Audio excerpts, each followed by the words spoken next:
في الحلقة اللي فاتت قلت لك جملة صدمت ناس كتير: انت مش هتقدر تكشف الكذاب من وشه.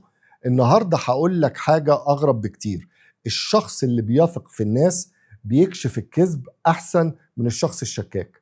اسمع الجملة دي كويس، لأنها هتقلب كل الأفكار اللي انت عارفها. اللي قاعد مقتنع إنه ذكي وإن محدش يقدر يضحك عليه هو غالبا أكتر واحد بيتخدع. ليه؟ لأن الشكاك بيبقى مشغول بالشك وما بينشغلش بالحقيقة. فكر فيها، لما تبقى مرتاب من كل اللي حواليك مخك بيبقى مركز على سؤال واحد: إزاي أحمي نفسي؟ ولما كل تركيزك يبقى على الحماية بتبطل تسمع بجد، بتبقى مستني غلطة واحدة تمسكها، وفي نفس الوقت بتفوت 10 إشارات أهم منها. الشك مش بيحميك، الشك بيعميك. خليني أثبت لك ده دلوقتي. لو أنا عايز أعرف منك معلومة وانت مش ناوي تقولها، مش هسألك أصلا، هقول لك معلومة غلط. هقول لك مثلا: انت اشتغلت في الشركة دي حوالي 3 سنين، صح؟ غالبا هترد تلقائيا: لا، 2.5 سنين. شفت اللي حصل؟ انت اللي اديتني الحقيقة وانا ما سألتكش سؤال. دي مش خدعة لطيفة تستخدمها في قعدة، دي واحدة من أهم أدوات التفاوض والتحقيق. لأن الناس اللي فعلا بتوصل للحقيقة مش بيقعدوا يراقبوا الوشوش ولا يفسروا كل حركة عين، هم بيهندسوا الموقف عشان الحقيقة تطلع لوحدها. النهاردة مش هنتكلم عن ازاي تكشف الكذاب، ده خلصناه الحلقة اللي فاتت. النهاردة هنوصل لمستوى أعمق: ازاي تخلي الحقيقة هي اللي تجيلك، وازاي الثقة لما تكون محسوبة تبقى أقوى سلاح في إيدك بدل ما تكون نقطة ضعف. دي قناة نكس نوليدج وأنا نديم خورشيد، فنجالك اللي بتحبه، وخلينا نبدأ.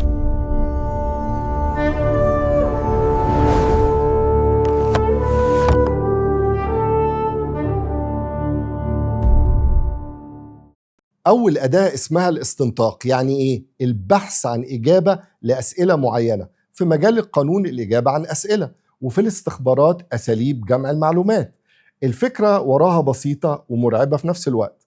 مخ الإنسان ما بيتحملش إن حد يقول معلومة غلط عنه وهو قاعد ساكت. في رد فعل تلقائي جوانا كلنا بيقول: لا ده غلط، خليني أصحح لك.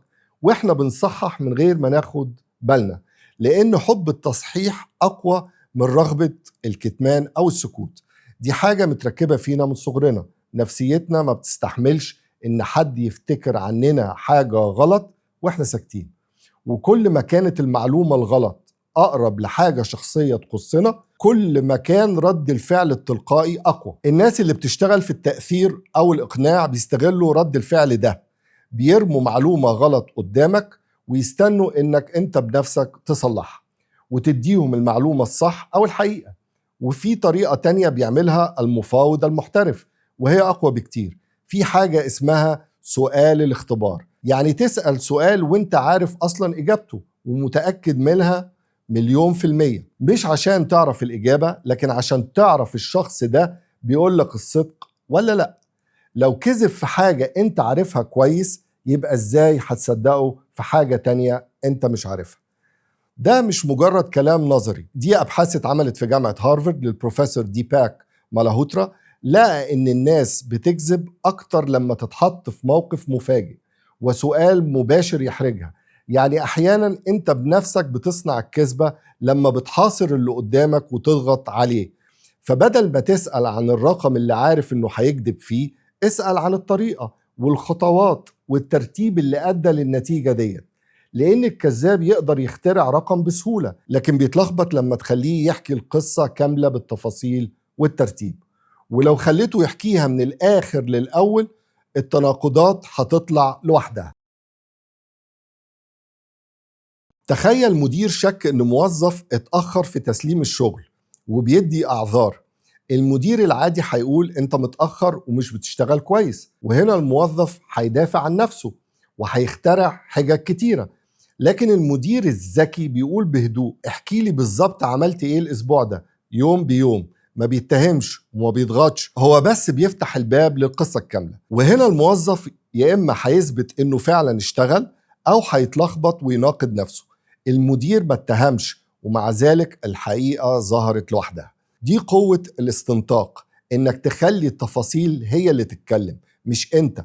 الحقيقة مش بتطلع بالضغط والاتهام، الحقيقة بتطلع لما بتفتح الباب الصح. فبطل تحقيق وابدأ استنطاق واستجواب. الأداة التانية هتغير طريقة نظرتك للناس للأبد. في باحث كبير وبروفيسور عظيم في جامعة وورتن اسمه آدم جرانت. جرانت قسم الناس في الشغل والحياة ل3 أنواع: نوع بيدي، ونوع بياخد، ونوع بيبادل بالمثل، خدمة قصاد خدمة. لحد هنا عادي، بس الاكتشاف الخطير مش في التقسيمة ديت. الاكتشاف الخطير إن اللطف ملوش علاقة بالنية الحقيقية. يعني إيه؟ يعني في ناس لطيفة جدا بتضحك في وشك وكلامها جميل وعسل، وتلاقي نفسك مرتاح ليها من أول دقيقة، وفي الحقيقة بتاخد منك طول الوقت ومش بتدي حاجة خالص. جرانت سمى النوع ده اللطيف الأناني، وده أخطر واحد فيهم لأنه بيتخفى ورا اللطافة، فما بتشوفش إيه اللي ممكن يكون جاي. والأخطر إنه في الغالب بيمدح اللي فوقه ويتمسح ليهم ويستغل اللي تحته ويتعبهم ويخلي حياتهم جحيم. طب ازاي نكشفه؟ مش من وشه. الوش بيكذب وبيتمرن على التمثيل. تكشف من حاجة واحدة بس وما تغلطش فيها أبدا. بص بيعامل الناس اللي تحته ازاي. بيعامل الناس البسيطة، السواقين وعمال البوفيه والموظف الصغير والناس اللي هو مش محتاج منهم أي حاجة. الشخص اللي بيتكلم حلو مع اللي فوقيه لكن متكبر ووحش مع اللي تحتيه، ده بالتأكيد هو اللطيف الأناني بعينه. خليني أديك موقف أكيد أنت شفته قبل كده. تخيل واحد قاعد في اجتماع شغل وقدام المدير الكبير بيضحك ويجامل ويوافق على كل كلمة، تحس انه ارقى واحد في الأوضة. لكن طلعه من الاجتماع وخليه يعدي على البوفيه او موظف الخدمات او الامن او الموظف الصغير اللي لسه جديد، هتلاقي نبرته اتغيرت خالص، بقى جاف ومتعالي وصوته تخن ولا حتى بيسلم عليهم. نفس الراجل في نفس الدقيقة بوشين مختلفين تماما. الوش اللي شافه المدير الكبير مش هو الوش الحقيقي. الوش الحقيقي هو اللي ظهر مع الشخص اللي ملوش معاه مصلحة. وفي ثقافتنا في مصر والمنطقة العربية الاختبار ده قوي جدا. احنا من زمان بحكم ثقافتنا وتراثنا بنحكم على الراجل من أخلاقه مع الأضعف منه مش مع الأقوى منه. والعلم دلوقتي بيأكد نفس الحكمة ديت. النية مش بتظهر في الابتسامة، النية بتظهر في المعاملة. فبطل تدور على تعبير في الوش ودور على نمط ثابت في سلوك الإنسان كل يوم. الأداة الثالثة هي الخلاصة اللي بتربط كل حاجة إحنا قلناها. الأبحاث الحديثة في كشف الكذب بتقول حاجة واحدة واضحة ومهمة: الدقة ما بتزيدش لما بتبقى بتقرأ الوش والعينين أحسن. الدقة بتزيد لما تتحقق من الكلام نفسه وتقارنه بدليل تقدر تراجعه. البروفيسور تيموثي لافين من جامعة أوكلاهوما سمى دي نظرية الافتراض الأساسي للصدق. الفكرة إن مخ الإنسان مبرمج إنه يصدق الأول، وده مش عيب فيك، ده في الحقيقة مفيد، لأن أغلب الكلام اللي بتسمعه فعلا صادق. فلو قعدت تشك في كل حاجة وفي كل حد هتتعب وهتخسر وقتك ومش هتوصل لحاجة، وحياتك ببساطة هتتحول لجحيم. فبدل ما توزع شكك على الكل، حول طاقتك من الوش للكلام. ما تتحققش من الوش، اتحقق من الكلام والأرقام والوعود. وفي حيلة أخيرة قوية جدا جاية من عالم الاستخبارات. لما تشك إن حد عمل حاجة غلط ما تتهموش، اسأله سؤال واحد بس: في رأيك اللي عمل الحاجة دي المفروض يحصل له إيه؟ الشخص البريء غالبا هيتشدد ويقولك لازم يتحاسب، لكن الشخص اللي عمل الغلط بنفسه هيهون من الموضوع وهيقولك معلش، يمكن كان مضغوط، يمكن كانت ظروف خارجة عن إرادته، لأنه من غير ما يحس بيدافع عن نفسه. فبص على رد الفعل مش على تعبير الوش. خليني أديك مثال بيحصل في أي فريق شغل. تخيل إن ملف مهم اتمسح أو حاجة ضاعت وإنت مش عارف مين اللي عمل كده. ما تتهمش حد، اسأل الفريق اللي حواليك سؤال واحد: في رأيك اللي عمل الحاجة دي المفروض يحصل له إيه؟ اللي ما عملش حاجة هيقول بثقة لازم يتحاسب، ده خطأ كبير. لكن اللي عملها هتلاقيه فجأة بيدافع ويقول لا دي غلطة بسيطة. ما تكبروش الموضوع يا جماعة. شفت، هو حكم على نفسه من غير ما تتهمه. ده سؤال العقاب. انت مش بتفتش، انت بس بتخلي الناس تختار مكانها بنفسها.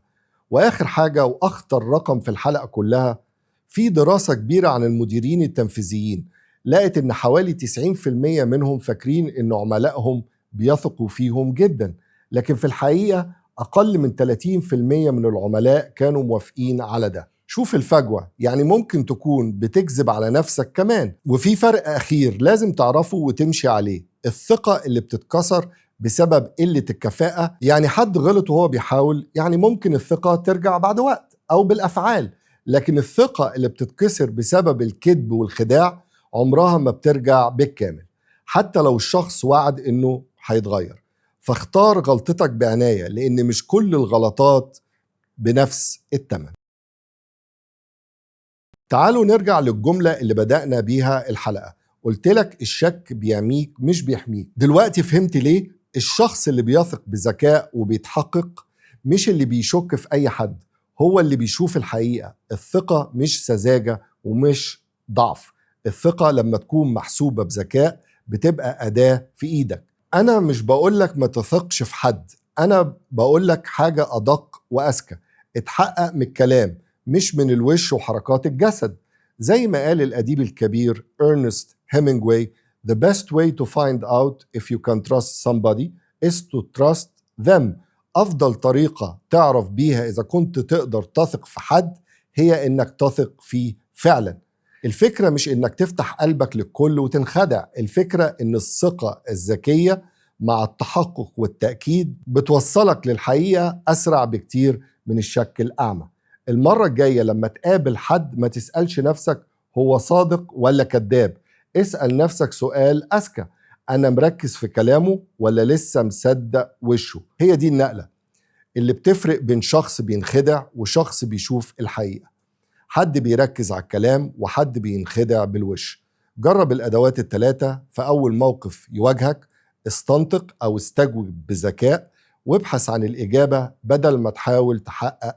اختبر المعاملة والفعل مش حركات الوش والجسد وتحقق من الكلام، وهتفرق معاك فعلا. وكده نبقى وصلنا لنهاية الحلقة. أرجوك اشترك في القناة وفعل الجرس عشان توصلك الحلقة الأسبوعية، وشاركها مع حد يهمك على واتساب أو إنستجرام أو فيسبوك. هكون شاكر ليك جدا. دي قناة نكس نوليدج، وكان معكم نديم خورشيد، وأشوفكم في الحلقة الجاية.